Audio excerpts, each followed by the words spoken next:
इस वीडियो में हम यूपी पीसीएस 2021 मुख्य परीक्षा और आरओ 2021 मुख्य परीक्षा के लिए संभावित निबंधों की लिस्ट आपको दे रहे हैं। तो आप इनको तैयार करके चले जाइएगा। मैक्सिमम पॉसिबिलिटी है यहाँ से निबंध आएगा। ऐसा नहीं कि निबंध नया आएगा तो आप नहीं लिख पाओगे।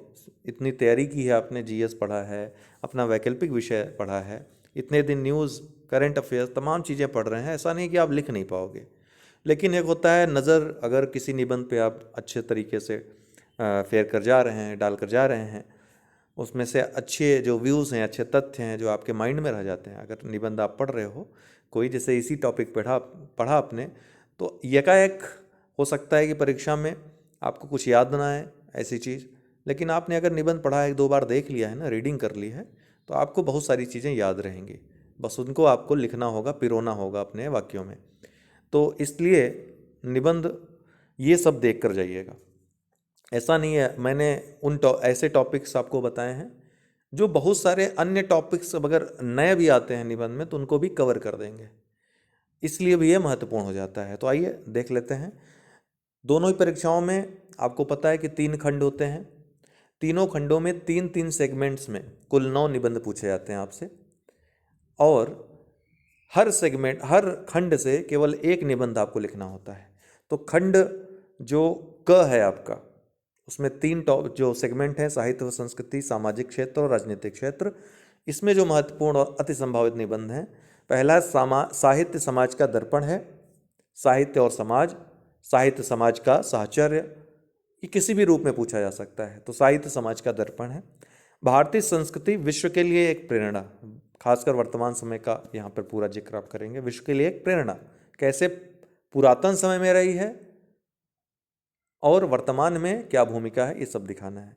डिजिटल युग में साहित्य का स्वरूप व भूमिका, जो डिजिटल युग है उसमें साहित्य का स्वरूप कैसा है, किस तरह से साहित्य ने अपने आप को जीवित रखा है, साहित्य की क्या भूमिका है और भविष्य क्या है, ये सब पे चर्चा करेंगे।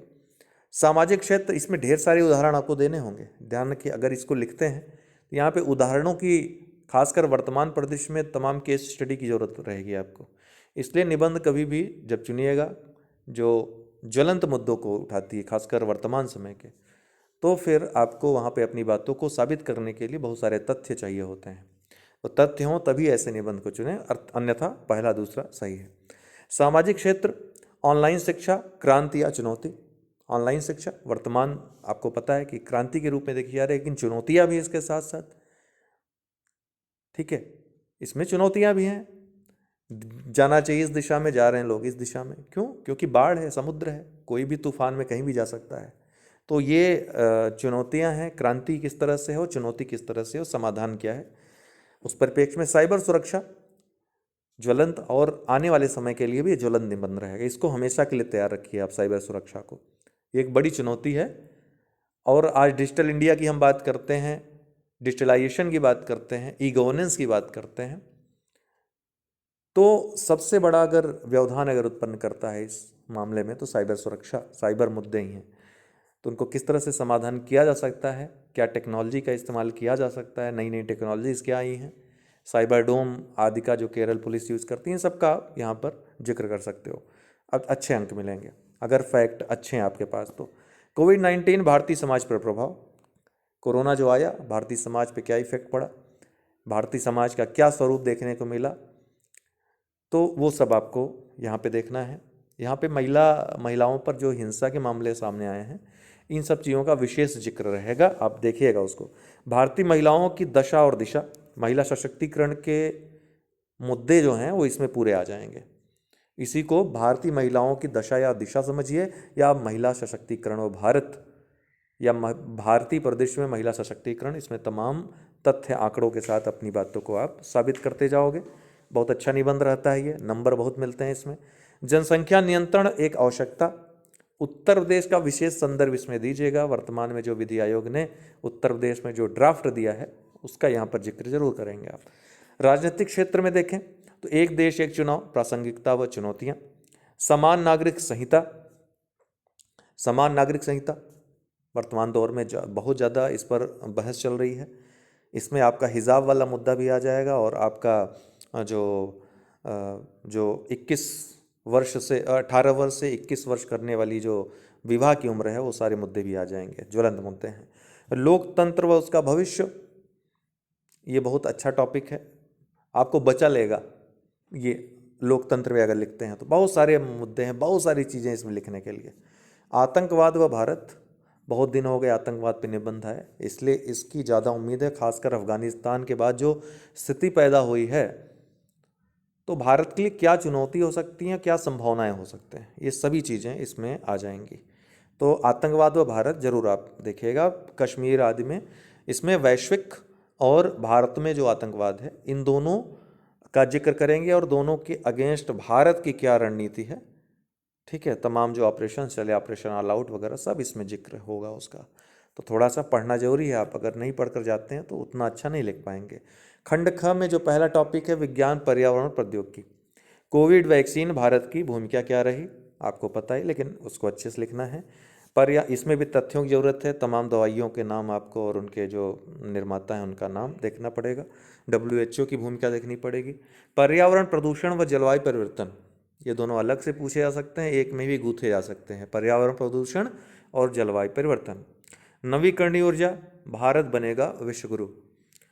COP26 जरूर पढ़ लीजिएगा आप लोग, ठीक है, पर्यावरण प्रदूषण जलवायु परिवर्तन के लिए। नवीकरणीय ऊर्जा, भारत बनेगा विश्व गुरु। जिस तरह से सौर गठबंधन में भारत का जो नेतृत्व है, ठीक है, वन सौर, वन वर्ल्ड, वन ग्रिड, तमाम चीज़ें हैं। नवीकरणीय ऊर्जा में किस तरह से भारत विश्व का गुरु बन सकता है, ये आपको दिखाना है। औद्योगिक क्रांति 4.0, तो चौथी औद्योगिक क्रांति, उसमें क्या क्या है चीज़ें, वो देखना है। विज्ञान प्रौद्योगिकी और भविष्य, इसमें जितनी भी वर्तमान की और भविष्य में आने वाली प्रौद्योगिकियाँ हैं और उनका भारत के संदर्भ में भी आप जिक्र करेंगे, और तमाम क्षेत्र इनके और तमाम चुनौतियाँ भी, समाधान उनके। आर्थिक क्षेत्र में डिजिटल भारत, भारत में बेरोजगारी और भारतीय अर्थव्यवस्था वर्तमान और भविष्य, इसमें सारी चीज़ें आ जाएंगी। भारतीय अर्थव्यवस्था वर्तमान और भविष्य, बहुत सुरक्षित निबंध है।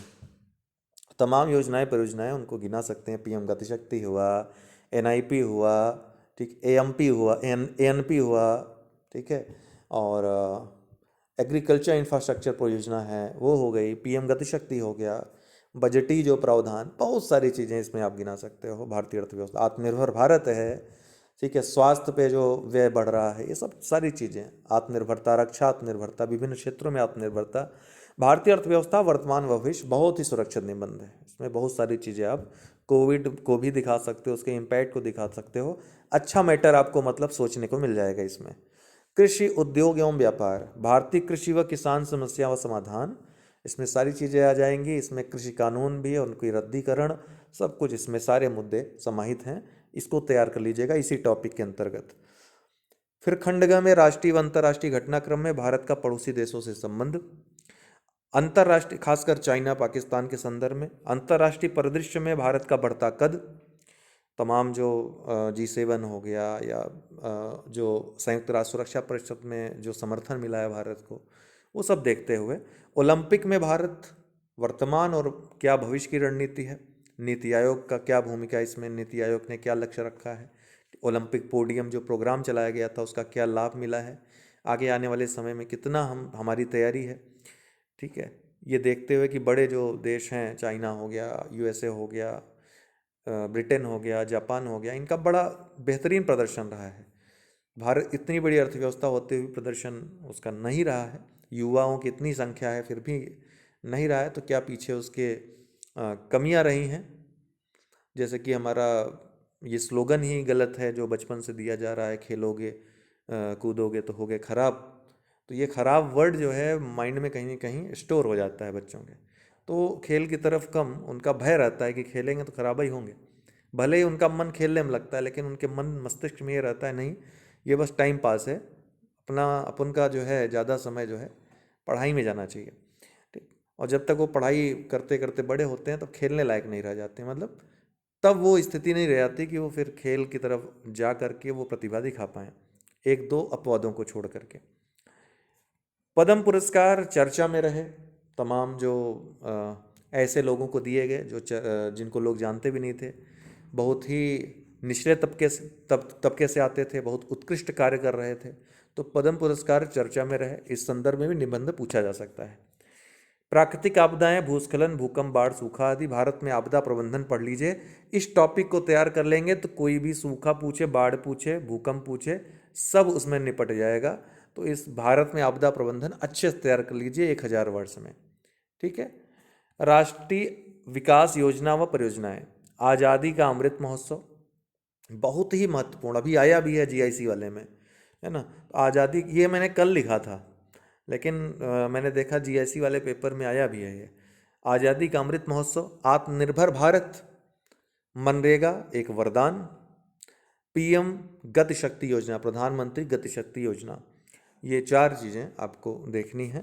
तो इस तरह से इतने निबंध मैं इसको टेलीग्राम ग्रुप पे शेयर भी कर दे रहा हूँ। जो लोग टेलीग्राम ग्रुप पे जुड़े ना हो, नीचे डिस्क्रिप्शन बॉक्स में लिंक दिया हुआ है जय हो स्टडी टेलीग्राम ग्रुप का, जुड़ जाएं। वहाँ पे मैं पीडीएफ शेयर कर दे रहा हूँ। इसके अलावा तमाम लोग हैं जो लिंक के थ्रू ज्वाइन नहीं कर पाते हैं, तो डायरेक्ट टेलीग्राम पे जाकर जय हो स्टडी, जो हमारे चैनल का नाम है, सर्च करें। उनको टेलीग्राम जो हमारा चैनल है उसका लिंक मिल जाएगा वहाँ पे, तो उसको ज्वाइन कर लें वहाँ पे। ना मिल पाए तो हमारा व्हाट्सअप नंबर है 9453775039। इस पे संपर्क करके हमसे मांग सकते हैं जो लिंक है। ठीक है, बहुत बहुत धन्यवाद।